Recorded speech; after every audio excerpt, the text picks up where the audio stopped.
Thanksgiving morning begins in silence, and not the peaceful kind. It's the kind of silence that feels rehearsed, practiced, even. The kind you train yourself to accept so it doesn't consume you. I sit at the edge of the bed in my Chicago high-rise, 32 floors above a city too loud to match my mood. The light outside is muted, grayish gold, filtering through the half-closed blinds as if it, too, is hesitant to intrude. There's a draft in the room, or maybe that's just me. This apartment is technically mine, technically home, but I stopped calling it that months ago. Now, it's just coordinates. A place where my mail arrives and where the shadows don't ask questions. My name is Malcolm Ray. I'm 38 years old. I make $180,000 a year as a senior analyst at a biotech firm that specializes in data modeling for pharmaceutical efficacy. It's a decent living, an impressive job title, and my LinkedIn page is spotless. My life, on paper, is everything an ambitious man could want. In reality, it's a drawer full of unused vacation time and a fridge that holds exactly one bottle of wine, 2 yogurts, and nothing resembling Thanksgiving dinner. My phone buzzes once. A group text. Maya's family. Her mother is sending photos of the Palm Beach suite set up for the trip. Crystal vases. Gold linen napkins.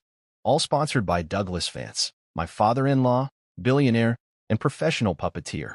I glance at the suitcase lying open on the bench by the window. Just 3 shirts, 2 pairs of trousers, 1 pair of loafers, and a book I probably won't read. I always pack light. I've learned that over-preparing for a place you don't belong in only makes the exile feel heavier. Maya, on the other hand, probably started packing last week. Coordinated looks, planned photo ops, and candid videos for her followers. That's who she is: loud, curated, chaotic in a way that gets brand deals and garners pity likes. She thrives in the spotlight. Me? I thrive in the background, in the quiet, where things make sense and people don't perform for cameras. I look at the wall above my dresser. The wedding photo is still hanging there, not because I'm sentimental, but because I've gotten used to not noticing it. Except today, I do. Today, I notice how Maya's eyes aren't even looking at me in the frame. She's angled toward the lens, chin slightly lifted, a practiced gleam in her gaze that screams, "Look at me." And me? I'm smiling at her like a fool, oblivious, hands still wrapped around vows that only I seem to take seriously. That photo is a hint I ignored, one of many. The pose, the distance in her stance, the half-hearted grip on my hand. I thought it was wedding jitters. I thought it was nothing. But it was a preface, a warning. And I, in my need to believe, had turned the page anyway. My phone buzzes again. This time it's Maya herself. A selfie. She's already in Florida, standing in front of a mirror in a white bikini, captioned, "Breakers, here we come." No mention of me. No we, really. Just her. Just a solo act in a play I've been funding from the wings. I drag the zipper on my suitcase closed, the sound sharp in the stillness. My tie is still hanging on the hook by the door. I grab it, even though I doubt I'll need it. Appearances must be kept, at least for now. It's the only armor I've ever worn to those family events. Not truth. Not affection. Just pressed shirts and polite nods. As I pull on my coat, I catch my reflection in the bathroom mirror. The overhead light makes the gray in my beard look more pronounced today. My eyes look tired, sure, but focused. There's something under the surface now, something I haven't felt in a long time. Not anger. Not sadness. A kind of readiness. Like the quiet before an earthquake. Like the exact second when the glass knows it's about to shatter. I lean closer to the mirror, not to fix my hair, but to speak the words I've rehearsed a dozen times in my head but never out loud. No more pretending. My voice is steady, low. It sounds like someone else's. Stronger. More certain. I grab the car service receipt from the counter, double-check the flight details, and sling the bag over my shoulder. One last glance at the apartment. It looks cleaner when I'm about to leave it. Always does. Like it's finally at peace when I'm gone. The hallway outside echoes with the familiar hum of early morning stillness. I press the elevator button, the stainless steel doors open, and I step inside. As I descend floor by floor, I don't think about Maya's latest post or how Douglas will smirk when I arrive or how her sisters will pretend they didn't know I wasn't included in the group itinerary. I don't think about how Maya has been preparing for this trip like it's a campaign rollout and not a family vacation. No. I think about the mirror in room 1703, about how sometimes the only way to see clearly is to finally look straight at yourself. And this time, I'm not looking away. The breakers in Palm Beach looked exactly the same as the last 6 times I'd been dragged here, flawless, excessive, and buzzing with the kind of opulence that made people forget humility existed. The kind of place where money wasn't just spent, it was announced with every inch of gold trim, marble flooring, and crystal sparkle. I stepped through the revolving door, suitcase in hand, the Florida heat still clinging to my collar despite the lobby's chilled air. A pianist played something light and forgettable near the bar, and a group of guests, already sun-kissed at 11 a.m., sipped champagne like it was orange juice. I approached the concierge desk calmly, already expecting the awkward welcome. Maya never mentioned my name when she didn't have to, not in public, and especially not when it meant sacrificing the spotlight. But even knowing that, I wasn't ready for the look on the man's face. "Good morning. Reservation for Malcolm Ray," I said, placing my ID gently on the counter like I'd done countless times before. The concierge, mid-50s, polite, practiced, scanned the computer. His brows knit together like he was trying to solve a puzzle he'd seen before but couldn't quite place. "I'm sorry, sir. I don't have a reservation under that name." His voice was careful, clipped with forced patience. I exhaled slowly through my nose. "Could you check under the Vance family?" "Maya Vance Ray." His fingers tapped the keyboard again, slower this time, as if the problem might resolve itself if he approached it with reverence. "I do have reservations under Vance. A suite and 2 adjoining rooms. And I assume I'm not listed on any of them." "No, sir. The reservation lists 3 guests, Ms. Maya Vance Ray, Mr. Marcus Langdon, and Mr. Julian Kane." I blinked once. There was no explosion in me, no sudden flare of emotion, just a dull, spreading cold, like a faucet inside had been turned all the way off. The sharp click of heels cut through the air like a match striking pavement. I didn't have to turn to know it was her. Maya's entrances were never accidental. "Oh, Malcolm, you came." Her voice spilled over my shoulder, all syrup and performance. I turned to see her gliding toward me in a cream designer wrap and heels that cost more than my first car. She wore sunglasses indoors, of course. One hand held a lavender cocktail. The other reached out like we were old friends. Behind her came the entourage, 2 men, both exes of different kinds. Marcus, her high school fling turned serial investor turned semi-famous bankrupt podcast host. And Julian, model, influencer, the kind of man who lived in filtered light and rented Teslas. The fact that they were both here, and I was not, made the entire performance complete. "I only reserved rooms for my real love," Maya said, just loud enough for the front desk and a few nosy guests to hear. "Marcus, Julian, and me." She smiled wide, wicked. A practiced move, perfected in bathroom mirrors and brand partnership shoots. The concierge awkwardly shifted his eyes to me. The pianist missed a note behind us. A child dropped something fragile across the lobby. But none of that pierced through the thick wall of silence rising in my chest. I stared at Maya, not at her dress or her smirk or the way she casually leaned against the counter like she hadn't just humiliated me in front of strangers, but at her eyes. Cold, gleeful, calculated. I thought about everything I had endured up to this point. The years of being her stability while she spun chaos. The ignored rumors. The way her family would toast to our marriage while privately reminding me of my replaceability. The condescending smiles from Douglas. The side eyes from her sisters. The jokes at dinners that I never responded to. I thought about it all in one breath. And I said nothing. No defense. No confrontation. No scene. Instead, I turned. Slowly. I reached down, picked up my suitcase, and with a calm so sharp it could cut, I walked out. Not rushed. Not hunched. Not ashamed. I moved past the marble columns, past the valet, past the couple who looked at me with curious sympathy. The Florida sun hit me hard as I stepped back into the warmth. It was brighter now, unapologetic. Just like her. But I didn't look back. Dignity isn't loud. That's the thing people forget. It doesn't clap back. It doesn't need an audience. Dignity is in the silence, in the decision not to give someone the show they're craving. And I wasn't giving her the satisfaction. Not anymore. I pulled out my phone. No missed calls. Not yet. I hailed the nearest taxi. The driver looked at me, then at the suitcase, and asked, "Airport?" I nodded, sliding into the back seat. "No." I looked out the window for a second. "Not yet. Just drive." As the car pulled away, I saw her one last time in the rearview mirror. Standing there, smug, with her cocktail held high and her boys flanking her like trophies. Let her have her moment. The real show hadn't even started yet. The taxi hummed along the Florida coast, passing pastel beach houses and swaying palms, but I barely saw any of it. The driver had music on low, some gentle, faceless jazz, but the real noise was in my chest. It wasn't rage. No, I didn't feel that. I felt something far more dangerous. I felt clarity. I leaned back against the cracked leather seat and stared out at the ocean.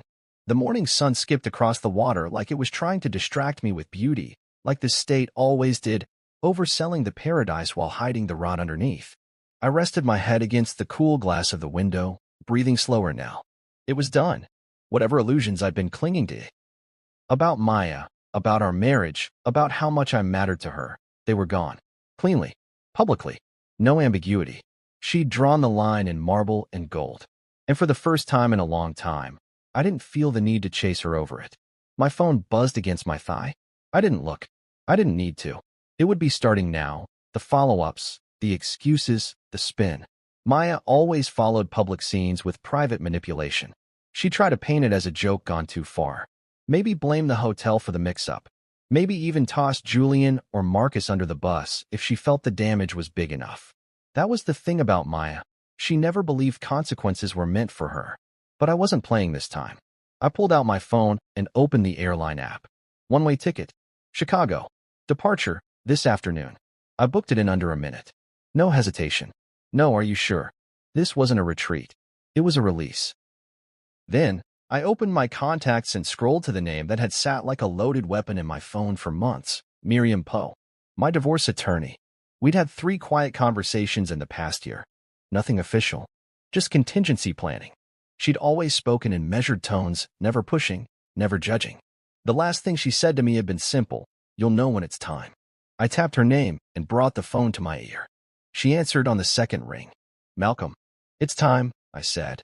There was a pause. She understood. She always did. I'll start the paperwork today. Do you want it filed before the weekend? Yes. All right. I'll email you a few final disclosures, but you're good to go. Stay steady, Malcolm. Thanks, Miriam. That was it. That was the moment it all shifted. A simple phone call, a decision spoken into existence. But beneath the quiet tone of my voice, there was a quake building. Years of swallowing pride, of enduring digs from Maya's family, of being the man who paid and stayed and kept the wheels turning while the circus played around him. That man had left the hotel lobby. This one, he was free. The driver glanced at me in the mirror. Airport now. Yeah, I said, sitting up straighter. O'Hare. Terminal 1. You're heading out early, huh? Something like that. He nodded like he knew, like he'd seen that look before. Maybe he had. Florida was full of broken honeymoons and quiet exits. But this wasn't about escape. This was about control. As we neared the airport, my phone buzzed again. 12 missed calls now. Most from Maya. One from Douglas. I laughed dryly. Of course. The puppet master had likely heard the show didn't go as planned. The public embarrassment of his son-in-law walking out unannounced wouldn't sit well, even for a man who spent his life shielding scandals with non-disclosures and wire transfers. I turned off my phone. Just held the button down and watched the screen go black, like snuffing out the last ember of a fire that had burned too long. By the time I stepped into the airport terminal, I felt weightless. Not happy. Not yet. But lighter. Like I'd finally stopped dragging an anchor behind me. Security was quick. No fuss. Just a routine scan and a quiet nod from a TSA agent who didn't know who I was and didn't care. I like that. I like being just a man with a suitcase. Not Malcolm Ray, the guy married to a billionaire's daughter. Not the +1 in curated photo ops. Not the walking, talking brand balance. At my gate, I sat by the window and watched planes take off into a cloudless sky. One after the other, rising on schedule, without apology. I envied their simplicity. They knew where they were going. No emotion. Just trajectory. I thought back to the early days with Maya, before the fame, before the followers, before every vacation came with a hashtag. There was a time when we used to laugh at influencers. When we used to cook badly together and eat on the floor because our dining table hadn't arrived yet. There was a time I thought we were building something. But somewhere along the way, I became a prop. Something sleek she could lean on, then put away when the shot was over. Well, not anymore. I boarded the plane when my group was called, found my window seat, and let the flight attendant place a small water bottle on the tray table. Outside, the jet engine rumbled to life. I closed my eyes and took a breath. No confrontation. No final fight. No dramatic goodbye. Just silence. And freedom. Back in Chicago, the wind felt like truth. Sharp. Icy. Unapologetic. I stepped out of the cab and into the lobby of my building, the cold slipping past the collar of my coat like it belonged there. The doorman gave me a polite nod, the kind that asked no questions but knew everything. I didn't speak. Just kept walking, my suitcase in tow, past the marble floor that suddenly felt more solid beneath me. It was done. Not just the trip, not just the farce Maya had turned into performance art, but the whole illusion. I was no longer pretending to be a part of something I was never truly welcome in. Once inside my apartment, I didn't bother unpacking.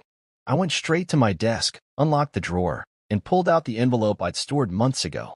My name, written in Douglas Vance's shaky, aging script, looked almost comical now. Fragile. But the contents weren't. Inside were 2 documents. One, a notarized letter co-signed by Arthur Lavin, Douglas's longtime private attorney. The other, an amended clause to the Vance Estate Trust. Months ago, Douglas and I sat in his study, one of the only times he'd asked for a private meeting without Maya or her mother around. He'd been drinking whiskey at 10 in the morning, swirling the glass like he was watching time disappear. "You know they think I'm senile," he said, his voice flat, but not bitter. I didn't respond. He didn't expect me to. "I've made mistakes," he admitted. "Spoiled them. Let Cassandra turn Maya into a brand instead of a person. But I always noticed you, Malcolm. You show up. You don't lie to my face. That's rare. I'd thought it was a compliment then. Just an old man being wistful. But the truth came later. I want you to help Arthur with something. If I ever start to lose my grip, legally, mentally, I need someone competent to act as interim executor. Not Cassandra. Not the girls. And God help us, not Maya." I had laughed, quietly, like it was absurd. But Douglas hadn't. "I'm serious. You're the only one in this mess I'd trust with the keys if the house caught fire." And now, the house was blazing.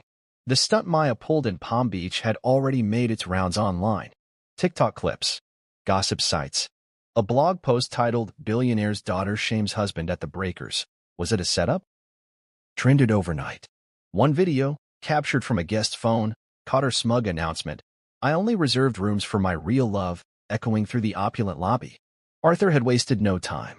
The morning after I landed, he'd emailed me, "We need to talk. It's time." We met at a quiet restaurant downtown. No fanfare. Just 2 men in coats, sitting at a corner table with more history between them than conversation. "Douglas had a lucid moment this week," Arthur said over black coffee. "But the medical reports aren't optimistic. The family doesn't know how bad it's gotten. They will soon." I didn't interrupt. I knew what he was building toward. "Effective immediately," he continued, sliding a folder across the table. "Your acting executor. The clause has been triggered. Maya's behavior went viral, Douglas's cognition is slipping, and we've already had preliminary conversations with the board." I opened the folder and scanned the pages. The signature was there. Douglas's, in faint but legal ink. Witnessed. Dated. Certified. For the next 6 months, or until the court deems Douglas unfit long-term, I controlled the Vance estate. Not just Maya's trust fund, but the family's holdings, their charitable foundation, their liquid assets, and even discretionary spending accounts. "You don't have to take it," Arthur said quietly. "You can walk away, and this goes to Cassandra." I closed the folder and looked him in the eye. "She helped humiliate me," I said evenly. She laughed while Maya dragged me across that lobby like I was a punchline. No one stopped her. No one even flinched. He nodded, slowly. "Then it's yours. Just be ready." "For what?" I didn't ask. I already knew. Back in my apartment, I placed the documents into a locked drawer and poured myself a glass of scotch. Maya had no idea what was coming. Neither did Douglas's board. But they learned soon enough. The funny thing about power? Real power? It doesn't announce itself. It doesn't wear designer heels or broadcast declarations in lobbies. It waits. Patient. Silent. Precise. Maya had broadcast her betrayal. And now, I would answer it, not with volume, but with control. Starting with her accounts. I picked up my phone and drafted an email to Arthur. Subject, discretionary account freeze. Body, please initiate a hold on Maya's personal and discretionary accounts. Pending full review. Authority, Malcolm Ray, interim executor. Sent. Then I poured another drink and sat down by the window, watching the city turn to ice outside. The next chapter had begun, and I was holding the pen. The first message came before dawn. I had barely finished my second cup of coffee, the city still wrapped in frost and streetlight reflections. My apartment was quiet, the kind of quiet that used to feel empty. Now, it felt earned. My phone buzzed once, then again. Then, a rapid sequence of vibrations that turned the whole kitchen counter into a trembling drum. I glanced down. Maya. 3 missed calls. 1 voicemail. Then a text. Malcolm, please. It was just a joke. I was trying to be funny. Call me. I stared at the message for a long moment, letting the words sit there on the screen like they were waiting to become real. A joke. Publicly humiliating me in front of her exes, her family, strangers at the breakers. That was a joke? No. That was Maya doing what Maya did best, performing cruelty, then framing it as charm. I didn't reply. An hour later, another call came in, Julian Kane this time. Of course. I didn't answer, but he left a voicemail. His voice was too rehearsed, like someone auditioning for sympathy. Hey, Malcolm. Man, I don't know what that was about. She told me you were on the guest list. I thought you were in the suite next door, honestly. If I'd known. He cut off mid-sentence. Probably realized how stupid it sounded. If I'd known. As if it was somehow better that I'd been humiliated by accident instead of by design. Then came Marcus. I had no idea you weren't invited. I swear, man. She said you were staying somewhere else because you don't like beach resorts. I didn't want to be there. She pulled me in at the last second. Coward. A man who couldn't even own his complicity. I remembered how he grinned when Maya made her real love joke. He laughed. They all did. By noon, the messages were constant. Instagram DMs, missed calls. A string of desperate attempts to reframe what had happened. And then, like a final note in a discordant symphony, Cassandra. Maya's mother. Voice like velvet dipped in arsenic. I almost didn't press play on her voicemail, but I did. And of course, she delivered exactly what I expected. Malcolm, dear. We've made a mistake. I think everyone got caught up in the moment. You know how Maya is. Please don't do anything rash. Let's talk this out before we create a bigger mess. She still thought I needed to be managed. She still believed I was the quiet, compliant husband who could be guilt with carefully chosen words and clip sympathy. I finished my coffee, set the mug down, and opened my laptop. No more whispers. No more behind-the-scenes begging. It was time for an official response. I emailed Arthur Lavin. Subject, notification of executive action. Body, Arthur, please draft and send a formal notice of interim control of the Vance estate. Distribute to all relevant family members and legal representatives. Confirm freeze of discretionary accounts per earlier request. Attachments, amendment documents, signed executor clause, timestamped media clips from the breakers incident. Send. By evening, the silence was deafening. That's how I knew the message had landed. I imagined it now, Maya standing at the bar, black card in hand, swiping for a round of overpriced cocktails and being told the charge had been declined. I could see her blinking in disbelief, laughing nervously, thinking it was a glitch. Then trying again. And again. Then the call to her assistant. Then the call to her mother. Then the call to her father's private banker, only to be told the funds were inaccessible without my authorization. I leaned back in my chair, the hum of the heater filling the room. It wasn't joy I felt. It wasn't revenge either. It was balance. Finally. For years I had watched her live without boundaries, every mistake covered, every insult excused, every selfish act repackaged as empowerment. Now, the leash was real. At 8:47 p.m., Arthur confirmed everything. Subject, action complete. Body, notices sent. Accounts frozen. Control of the Vance discretionary funds is now solely under your sign-off. Expect escalation. We're ready. He attached a final line. She'll come running. Don't let her rewrite the story. I didn't plan to. Later that night, I turned on the news, not the cable kind, but the digital kind. Social media, Reddit threads, Twitter posts, TikTok stitches dissecting her lobby stunt frame by frame. The public loved a fall, especially a glamorous one. Her name was already trending. Hashtag Maya Vance Ray next to words like entitled, embarrassing, and manipulative. One user posted a screen grab of her laughing in the lobby and captioned it, "Imagine being this bold and this wrong at the same time." Another wrote, "She really said, I only brought my real loves, and now she's locked out of her trust fund. Karma wears a suit." I didn't comment. I didn't share. I didn't even smile. Instead, I turned off my phone again. I went to the window and watched the snow beginning to fall, soft and relentless. And for the first time in years, I felt something settle inside me. Not victory, control, and I intended to keep it. It started with a cryptic Instagram story, Maya's favorite kind of damage control. A muted black background with white, serif text that read, "Some people just don't know how to take a joke." No apology, no responsibility, just a familiar dodge disguised as cleverness. But this time, no one was buying it. The comments were instant and brutal. I didn't have to scroll far to see the vultures circling. She embarrassed her husband and called it a joke? Clown behavior. If this was a man doing this to a woman, we'd be calling it abuse. No wonder he left. She brought 2 exes and no dignity. The likes on that post were low. The reposts, however, were soaring. The wrong kind of viral. And it was only the beginning. I sat at my desk with a mug of coffee and watched the circus unravel from my laptop. Not with glee, never that. I wasn't built for schadenfreude. But there was a certain grim poetry in watching her carefully curated world buckle under the weight of its own fakery. Within hours, her biggest sponsorship, Gloss Skincare, issued a bland but final statement. "We are reevaluating all current influencer relationships and pausing our partnership with Maya Vansray effective immediately." Translation: she's bad for business now. I refreshed her page and watched the unfollow count tick downward. Not dramatic, not a free fall, but steady, like a quiet erosion. Julian was next. A leaked text thread appeared on a gossip blog, screenshots from a woman who claimed to have been seeing him for months. The timestamps overlapped with Maya's Florida trip. The messages weren't flattering. They painted Julian as a manipulative, fame-chasing opportunist. The worst part? He used phrases Maya had once posted publicly. Lines he clearly recycled to impress someone new. By the next morning, 2 of his modeling gigs were gone. Then came Marcus. News broke that he'd defaulted on a private loan from an investment fund owned by, ironically, Douglas Vance's real estate division. The kicker?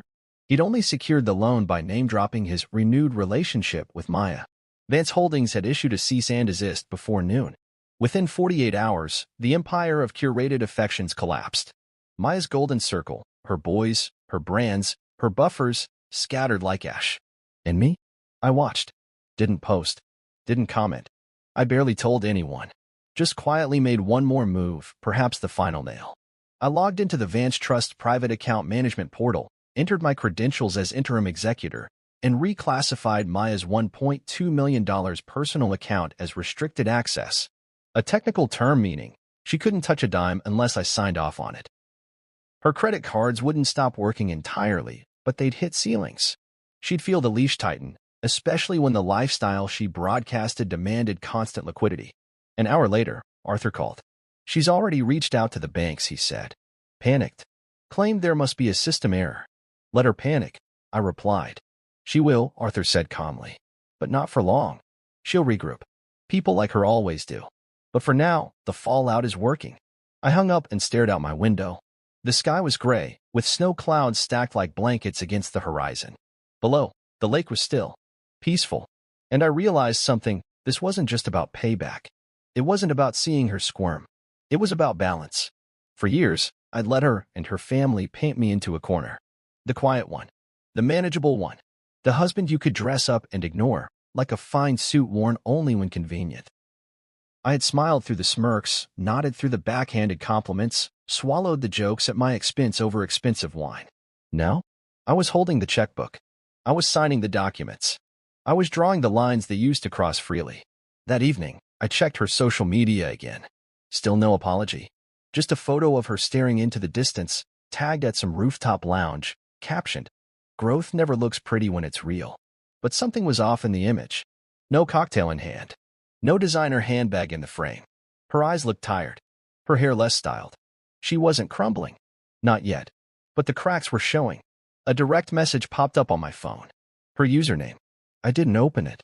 I let it sit there, unread, like a bruise forming under the skin. She wasn't ready to say what needed to be said. Not genuinely. Not yet. I shut my laptop and turned on some music, instrumental, low, steady. Something without words. I didn't need anyone else's voice in my head tonight. As I moved through my apartment, I saw my reflection in the hallway mirror. Same face. Same frame. but something in the eyes had shifted. I looked back at myself and saw a man who wasn't hiding behind politeness anymore. Maya's world was burning, and all I had done was remove my silence. No shouting, no revenge plot, just boundaries. And it was enough. It took 3 days for the dam to crack. I was slicing into a blood orange in my kitchen when the video surfaced, grainy, low resolution, but loud enough to rattle every surface of Maya's curated empire. A hotel staffer must have leaked it. Maybe a guest caught it on their phone and sold it to a gossip site. Either way, it spread like gasoline meeting flame. The video opened with Maya in the lobby of the Breakers, standing in front of the concierge desk, her face flushed, hair slightly frizzed from Florida's humidity. She wasn't filtered this time. No ring light. No gentle blur. Just raw, unvarnished fury. "Do you know who I am?"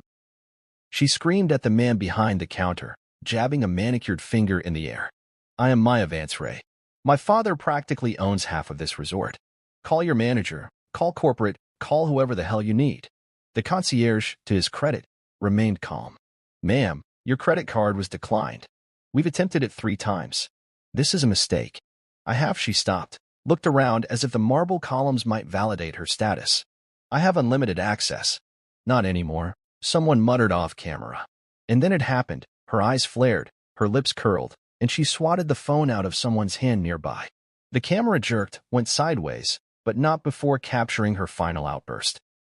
"You think this place matters to me? I could buy it tomorrow." The video ended abruptly, but not before the damage was done. Within hours, TikTok exploded. Reddit threads sprouted like weeds. Twitter reposted it with captions like, "Maya Vance-Ray loses it at the Breakers," and "Entitlement in HD." I leaned back from my counter, let the knife rest beside the orange, and watched the chaos unfold in real time. Brands she'd worked with started issuing vague statements about reviewing professional relationships.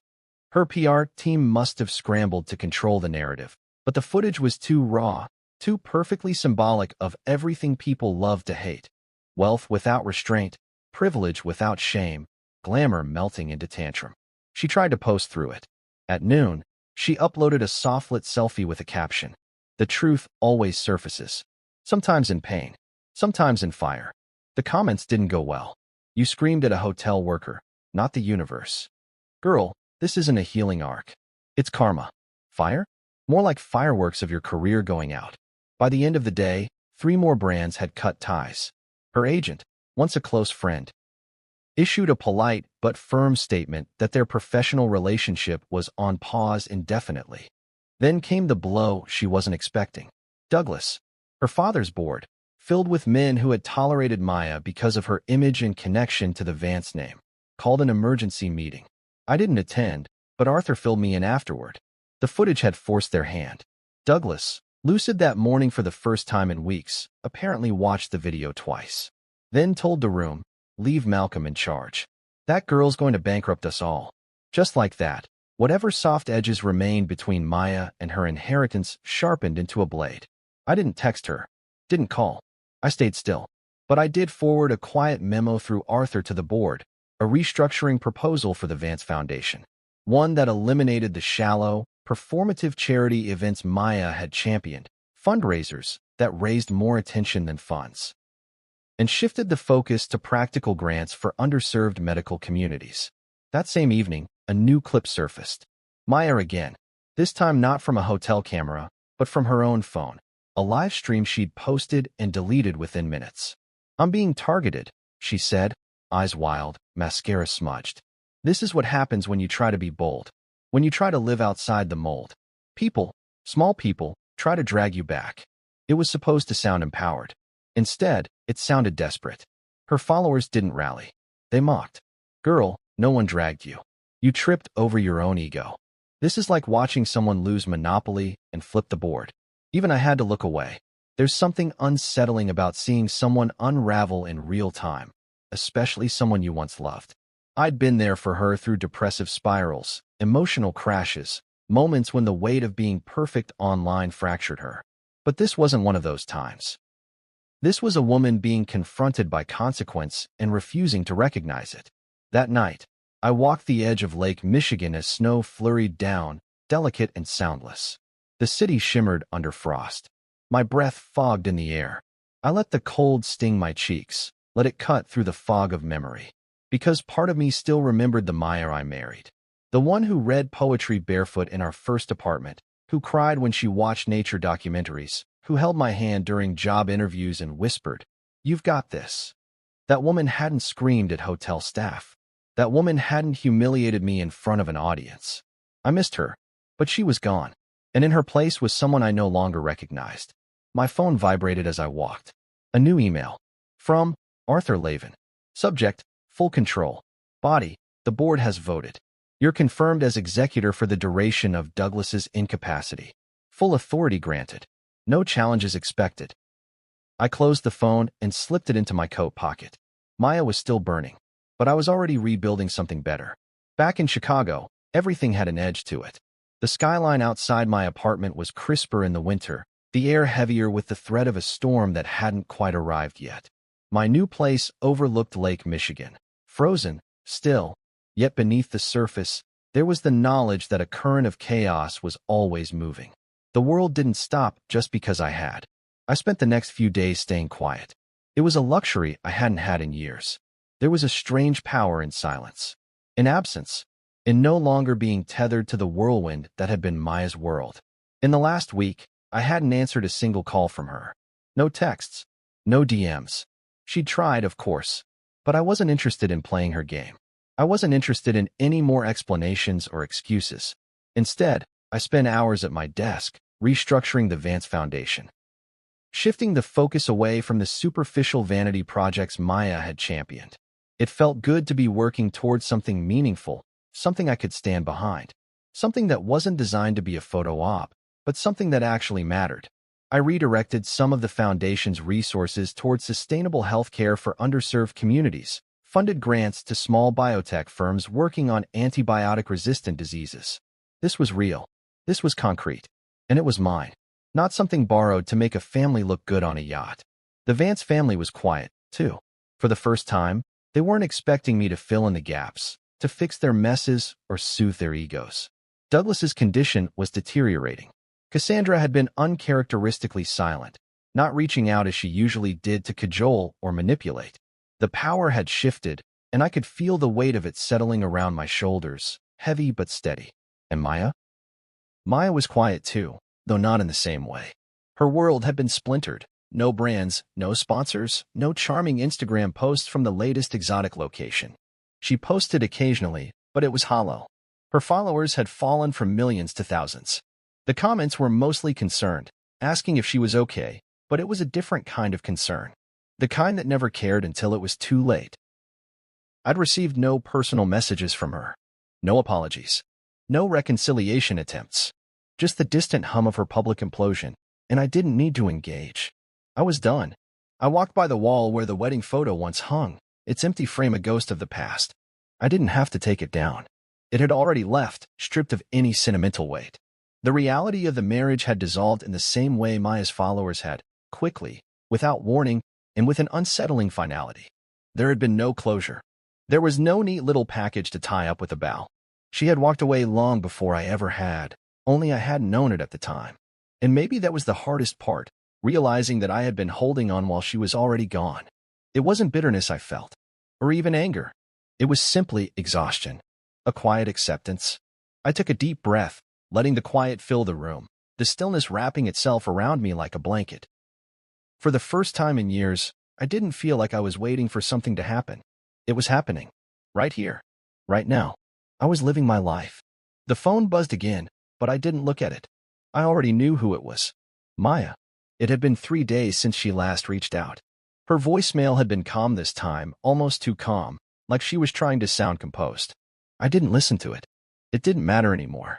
She would reach out again when she felt desperate enough, when the world turned against her completely. Maybe she was already starting to realize that without her social media empire, without her family's resources, there wasn't much left to her. Maybe she was starting to see that she had been living in a house of cards all along. I didn't know, and honestly, I didn't care to find out. What mattered now was that I had control of my life. My peace.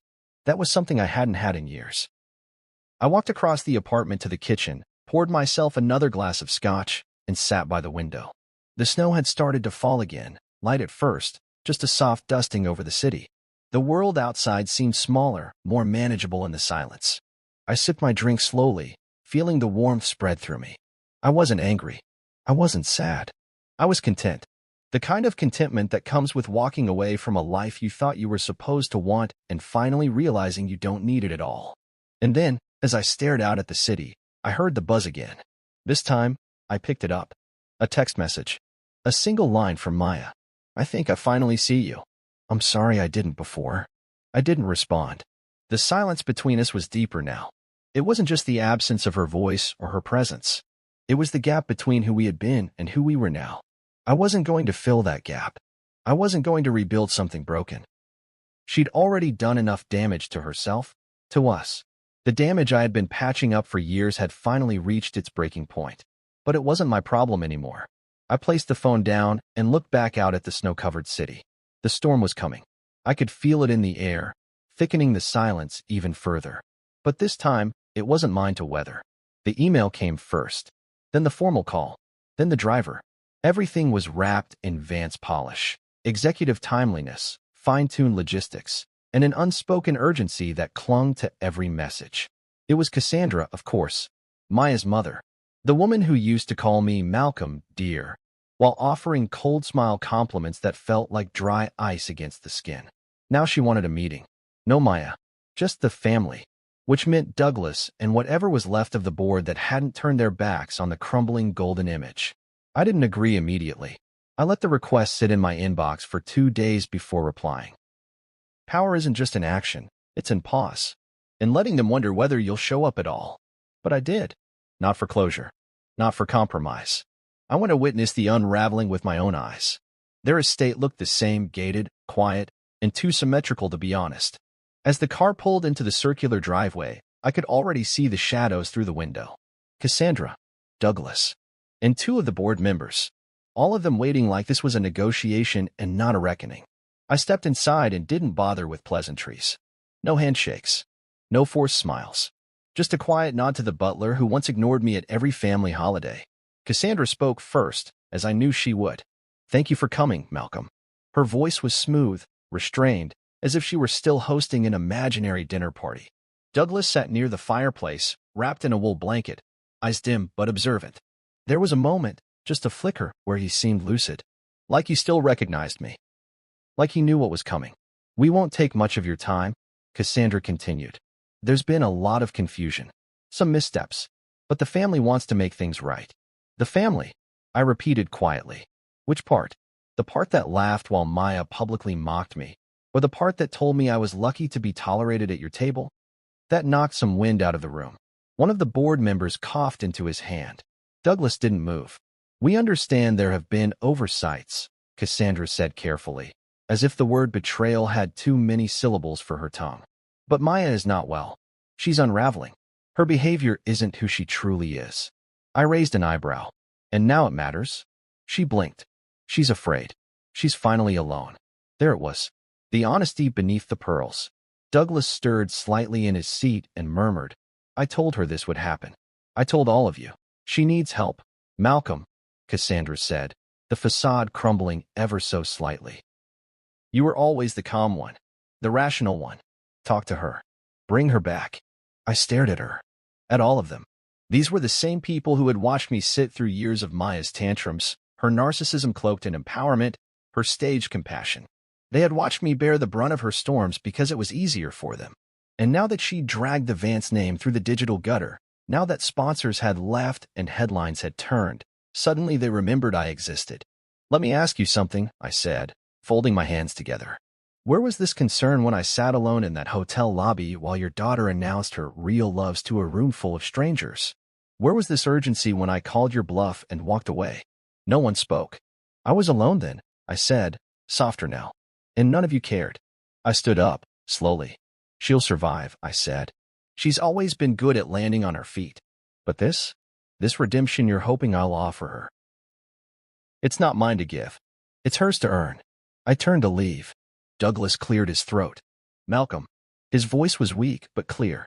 I turned back. "You did what I never could. You walked away before they ruined you." I nodded once, then walked out. The silence in the car on the way back was thick. I didn't check my phone, didn't open the emails piling up from Arthur or the media advisors attached to the foundation. I needed that moment, the clarity, the affirmation that I was no longer their fallback plan. I was my own plan now. That night, back in my apartment, a new voice message waited for me. From Maya. I almost deleted it without listening, but I didn't. I sat down, turned off every light in the room except the one by the window, and pressed play. Her voice was low. No panic this time. No tears. No deflection. Hey, I know you won't call back. I don't even know if you'll listen to this, but I wanted to say, I see it now. I see how loud I had to be to cover what I was afraid of. I see how I treated you like stability instead of a person. I think I finally see you, and I'm sorry I didn't before.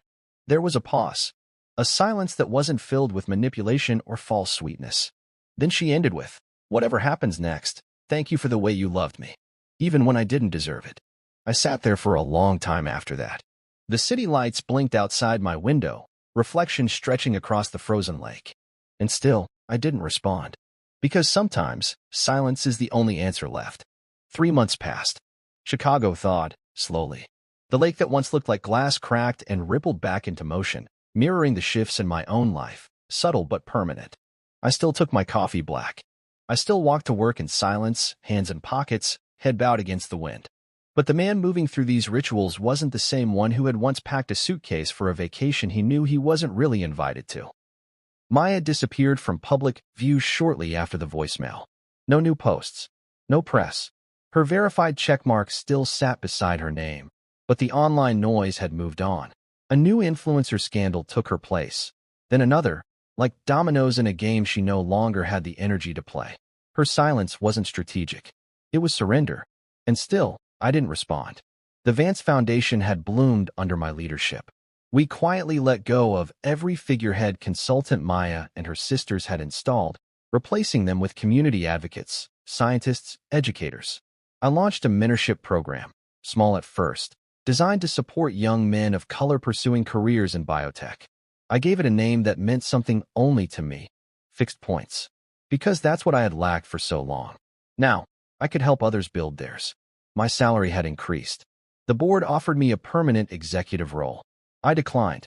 I didn't need the title. I had the leverage. And more than that, I had peace. Real peace. The kind that doesn't whisper in moments of quiet but rings clear in every choice you're no longer afraid to make. I moved into a better apartment, less space, more light. No framed wedding photo. No closet filled with gifts meant to impress people I didn't even like. Just hardwood floors, a deep blue rug I chose myself, and a kitchen I actually used. I learned how to cook again, really cook, not just follow steps. I played jazz at night. Read novels I used to abandon halfway. I found myself slowly, steadily. And then one morning it arrived. A small, rectangular package in cream-colored wrapping, addressed in a shaky but unmistakable handwriting. Douglas Vance. No return address. No card beyond the contents inside. I opened it slowly, unsure what to expect. Inside was a velvet box. When I lifted the lid, I found a set of pearl cufflinks, simple, elegant, weighty in a way that suggested heritage. I recognized them instantly. Douglas had worn them during board meetings, charity galas, even his daughter's wedding. They weren't just decoration. They were declaration. There was a note tucked beneath them. Real power is quiet. Real love is earned. No signature. No plea. Just that. I sat at the counter, turning one of the cufflinks over in my palm. The pearl gleamed in the morning light, subtle, not loud. And I realized then that this wasn't a gift. It was a final message. A kind of inheritance, not of money or title, but of perspective. Douglas had watched me. Maybe longer than I'd realized. Maybe he knew that Maya wouldn't change. Maybe he hoped I could steer the family ship back to purpose. And when I couldn't, when I wouldn't, he gave me the next best thing, his quiet approval. I didn't put the cufflinks in my drawer. I didn't wear them either. I placed them on my desk, beside a photograph of my parents, my real roots. The ones who taught me dignity before wealth tried to strip it away. The cufflinks weren't a trophy. They were a reminder that walking away isn't weakness. That staying quiet can be the loudest move you make. A few weeks later, I passed Maya on the street. It was raining, a soft, unsteady spring drizzle. She had her coat pulled tight, her hair tucked into a beanie. No entourage. No makeup. Just Maya. She didn't see me at first. She was walking fast, probably late for something, or maybe just trying to avoid being seen. I could have ducked away, could have stepped into the cafe behind me and let the moment pass. But I didn't. I stood still. She spotted me 5 feet away and froze. Her eyes flicked to the street, to the shop fronts, as if searching for a camera. Then back to me. No smile. No tears. Just silence. I nodded once. She nodded back. That was it. That was all we had left, and it was enough. Because forgiveness isn't always a conversation. Sometimes it's a glance on a rainy sidewalk. Sometimes it's knowing that whatever had to be said had already been said, in words, in absence, in consequence. That night, I added one last line to the mentorship program's vision statement. Success isn't always visible. Sometimes it's in what you walk away from. I never spoke to Maya again. I didn't need to. She had her journey. I had mine. And mine was finally mine alone.